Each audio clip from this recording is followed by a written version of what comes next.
पानी ना हो तो नदियाँ किस काम की, पानी ना हो तो नदियाँ किस काम की, आंखें ना हो तो आंसू किस काम की, आंखें ना हो तो आंसू किस काम की, दिल ना हो तो धड़कन किस काम की, दिल ना हो तो धड़कन किस काम की, अगर हम वतन के काम ना आए तो ये जिंदगी किस काम की, अगर हम वतन के काम ना आए तो ये जिंदगी किस काम की। अध्यक्ष महोदय, पूज्य गुरुजन वर्ग व येथे जमलेल्या माझ्या छोट्या मोठ्या बालमित्रांनो, सर्वांना माझा नमस्कार। आपला भारत 15 ऑगस्ट 1947 रोजी स्वतंत्र झाला।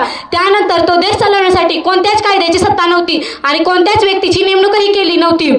हीच गरज लक्षात घेऊन डॉक्टर बाबासाहेब आंबेडकर यांनी आपल्या भारताला राज्यघटना दिली। तुम्हाला माहित आहे का मित्रांनो की आपल्या देशाची राज्यघटना ही जगातील सर्वात मोठी राज्यघटना म्हणून ओळखली जाते आणि आपला देश हा जगातील सर्वात मोठा लोकशाही देश म्हणूनही ओळखला जातो। मित्रांनो, स्वातंत्र्य या शब्दाचा अर्थ फक्त तीच व्यक्ती समजू शकते ज्याने कधी पारतंत्र्य पाहिले असेल, गुलामगिरीत राहिले असेल।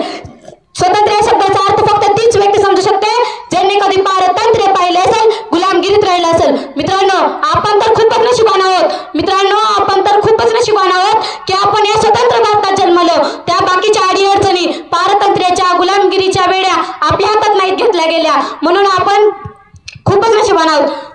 मित्रांनो, भारत, इंडिया, हिंदुस्थान ही नावं आपल्या तोंडावर धरेल ना तरी आपल्या रक्तात सळसळते आणि आपली मान अभिमानाने उंचावते।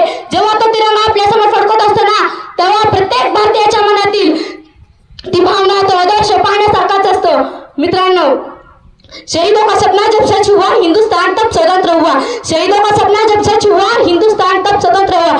आओ मिलकर करें इस तिरंगे को सलाम, आओ मिलकर करें इस तिरंगे को सलाम, आओ मिलकर करें इस तिरंगे का सलाम। जब जिनकी वजह से भारत स्वतंत्र हुआ, जिनकी वजह से भारत गणतंत्र हुआ।